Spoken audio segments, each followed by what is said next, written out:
Welcome to another 21 Hats Dashboard, brought to you by our sponsor, The Great Game of Business. I'm Loren Feldman, and I'm here with Gene Marks. Welcome, Gene. Hello, Loren. How are you? I'm doing great. How are you doing? Doing good. Baseball season is back. We're very excited about that, right? I am too. All right, Gene, you wrote a piece recently in which you made the point that if a customer wants to pay your business money, you as the owner should be ready to take that money regardless of the form of payment the customer wants to use. Am I right? You are absolutely correct. Do you disagree with that point of view?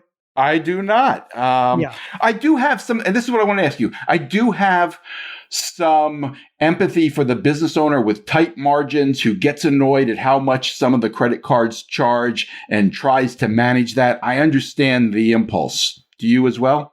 I do. I just think it's another cost of doing business. And, it's funny. I actually just was talking to this woman who actually runs the Texas Restaurant Association, who, by the way, Loren, you want to talk to like a small business person. I mean, this is like, being in charge of an association of like restaurants that, like in Texas, it's restaurant industry is like the number one employer in the state. Wow. She was going off about credit card fees, you know what I mean? And the financing fees that get charged. And I get it. I mean, they are high, but Jesus, I mean, the story, what prompted me to write the story was, it was just the other weekend. I was out at like some Italian restaurant in South Philadelphia, and like you order the food and it comes time to pay. And then the server comes over with the check and she's like, "Oh, we're cash only." So first of all, I didn't even know that. I didn't see any signs around that. I'm like, what the hell? Of course I don't have any cash, because who has cash?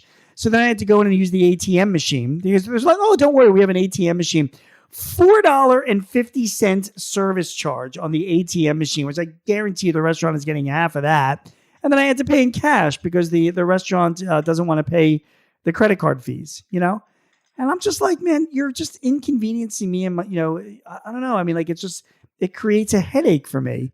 It has to cost them business. And I mean, even if it doesn't have to be as egregious as that. Even if you tell someone, "No, I won't take that credit card, the one that you're getting points on and really want to use, I'll take another credit card." That's enough of a hindrance, I would think. 100%. And then there's another little deli. It's like a bodega that I always walk by when I go to play squash, actually. And they have like, once I stopped there because I wanted to get like a drink, like a bottle of water, and it was $2.50 or whatever. And they have like, "Oh, it's a $5 minimum on your credit card." And I'm like, all right, well, I guess I'm not buying any water from you here because I'm not going to spend an extra $2.50. Sorry. You know what I mean? Like, Yep. Fuck you. Yeah, now you get no sale at all. It's just dopey. Like you make up these rules.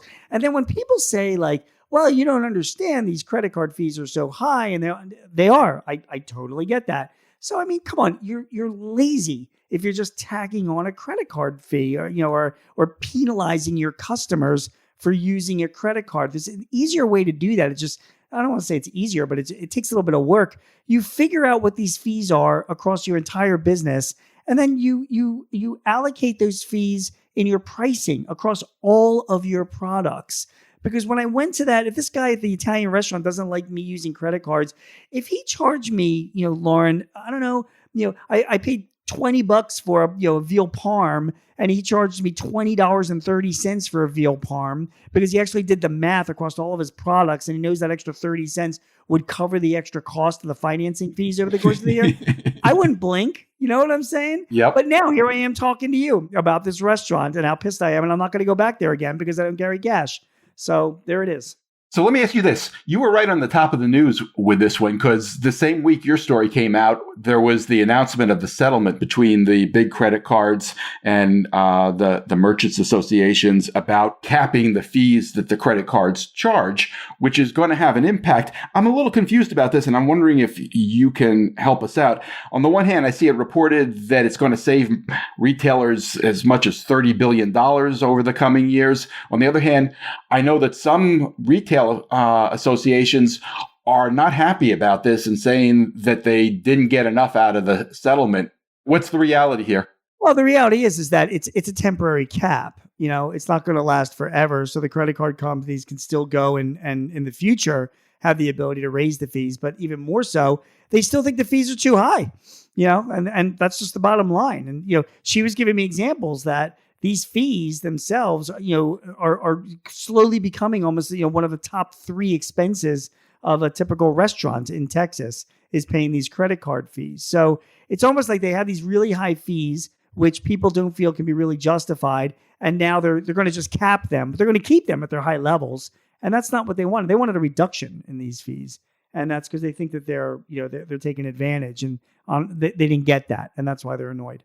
Did the woman from the Texas Restaurant Association change your thinking at all? Because, I mean, I do have, again, some empathy for restaurants. I mean, they're struggling to figure out a business model, and they're looking for any way they can raise, their ticket price, whether it's, building in a service charge or whatever. I understand why this is an issue. Yeah. Oh, there's no doubt about that. And I understand it's an issue as well. She actually agreed, with me about, getting better at absorbing these costs and then charging them through to your customers in a better way. Do you know what I mean? Like, yep. She flat out said that more restaurants should be doing that, and some good, smart operators, that's exactly what they do. It takes effort to calculate that. You have to figure out your fees over the course of a year. Actually, you should be doing it over like 24 months. And then you have to then compare that to what your revenues are as a percentage. And then you have to then build in a price increase. So if those fees are 1% of your total revenues that you have, then you're like, okay, well, if I increased my revenues by that 1%, it would cover the cost of those fees. So now I got to go back to all of my menu items and have a 1% increase in each of these items. So it's work to do that. It's kind of a pain. But if you do that, then you've got it covered, and then you don't have to go to your customers and anger them because you're asking them for an additional fee. So she agreed. Let me ask you this. You run a professional services business. You have, big ticket charges for your consulting. Do you get paid ever by credit card? Yeah. Oh, yeah. Yeah, I do. I don't charge extra when people use a credit card. In fact, my business model is a little bit different. I'm B2B. When somebody pays me a credit card, I look at that expense as saving me the time and effort going after to try and collect money from them when they don't pay. It's an advantage to me. So number one, the credit card fee that I get charged, I'm actually happy to pay for that, because when I look back on it over time, the amount of money that I spent and lost chasing customers for payment were easily recouped by just getting a credit card payment right up front. And secondly, of course, that's part of my overhead. So I build that into my pricing, just like restaurants should be doing.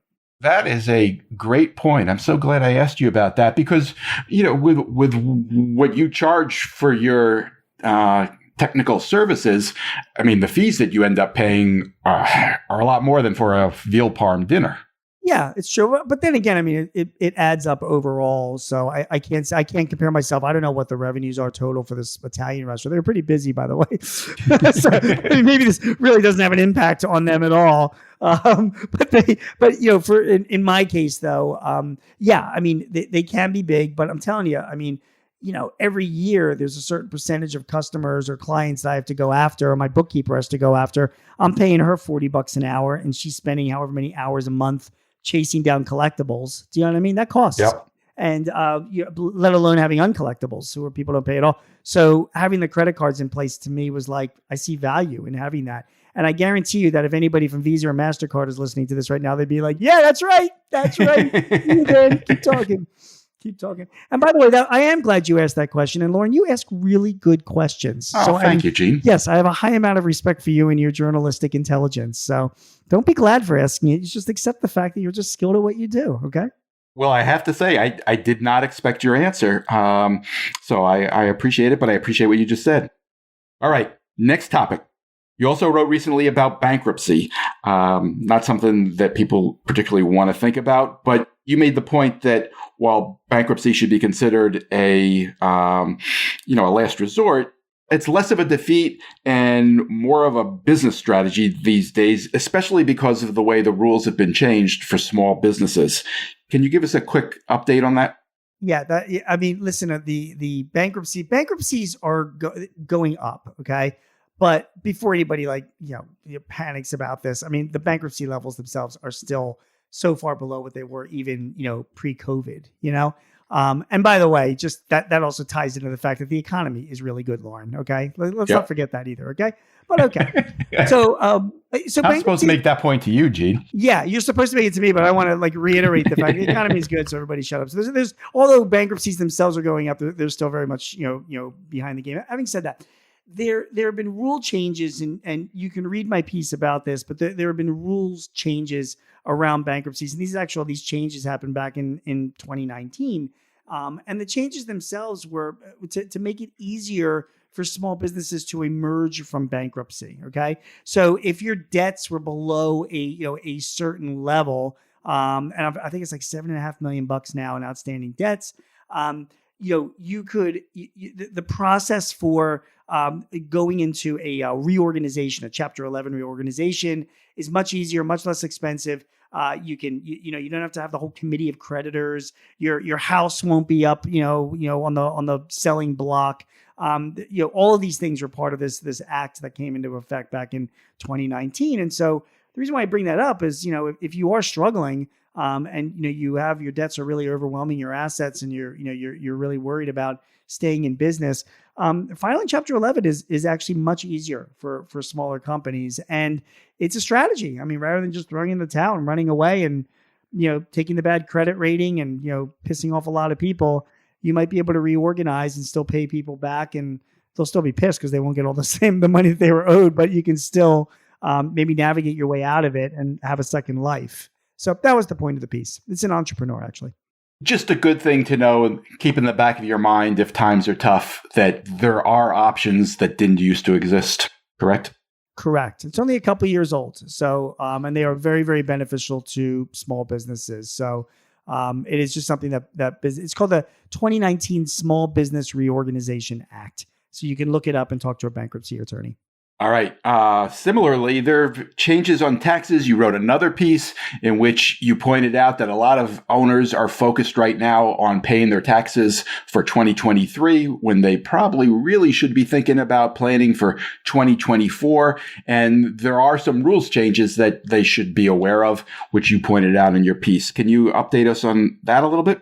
Yeah, let me give you three things to know. Obviously, it's funny because I'm doing like radio and TV stuff for taxes now. People want to talk about it because it's tax, you're filing taxes. And I'm like, dude, we do realize 2023 is pretty much over, right? People don't seem to understand. This whole conversation for 2024. However, let me also point out, though, that you still do. So it's the first quarter of 2024. Yeah, it is. But you can still, just so you know, if you want to make a retirement plan a contribution, an IRA contribution, you can still do that for 2023 up until when you file your taxes for 2023. And the same thing for businesses that are on the accrual method of accounting, not cash method. And when they want to pay in their tax, they can make a contribution to their 401k plans and still get a deduction for 2023. That's the last remaining thing you can do for 2023. Okay. But let's look at 2024. There are three changes that I think we should all be aware, that we should be very much aware of. Okay. Number one, we are now allowed to deduct less depreciation in 2024 than we were in 2023 in the first year. And that's going to be even less in 2025. So, prior to the past couple of years, it was about $1 million you could deduct right away in the first year if you bought equipment or furniture and fixtures or software or hardware or whatever. You could just deduct it in the first year. That'd be great. Last year, that deduction was 80%. 2024 is now 60%, which means that if you buy an asset for $10,000, you can take the first 60% of it as a deduction this year, and the rest of it you have to amortize over its remaining life. Next year, you can only take 40% of that in the first year. So that's a change this year that you need to be aware of. It's still, even though it sucks because you're getting less of a deduction from the past, you can still get a first year deduction this year more than next year. So take advantage of it. Okay. You do still get the full deduction over time. You just don't get it right away. Exactly. Right. The first year you get 60% and then you depreciate it over the remaining life of the asset. Okay. So that's number one. Number two is these clean vehicle rules from the Inflation Reduction Act are really taking effect and have been changed a little bit this year to our benefit. It's expanded the definition of vehicles that can be used. You can use it individually or buy a vehicle for your business. And if it's a proper electronic vehicle, you can get up to a $7,500 tax credit. And now you can also get a $2,500 credit if you buy a used vehicle. So, and not only that, but the dealers now can get Wait, a set used up. vehicle that's electric? Yeah, yeah. Okay. The used electric vehicle, and Not just any used vehicle. no. Oh, they all have to be like EV, and they have to meet certain definitions Right. of of whatever they are for the environment. And the dealers themselves now have been set up so that you can take the credit right against your purchase price at the time of buying. So it's not like you have to wait to the end of the year to file your taxes and get the credit. You can do it right at the time. So that's kind of cool. And obviously electronic vehicles are now, less people are interested, and there's still not enough infrastructure, and there's not enough charging stations and all of that. So it kind of depends, but again, it's a pretty generous tax credit that's been expanded this year. Like if you need vehicles for your business and you're driving around your town and you can, you don't need to rely on Charging finding. station. Yeah, exactly. Yeah. That could be an incredible saving. Yeah, they can be. And by the way, there are plenty of electronic trucks as well, electronic vehicles that are trucks. The way I've seen some clients do this is, they build out their charging station in their residence or in their business.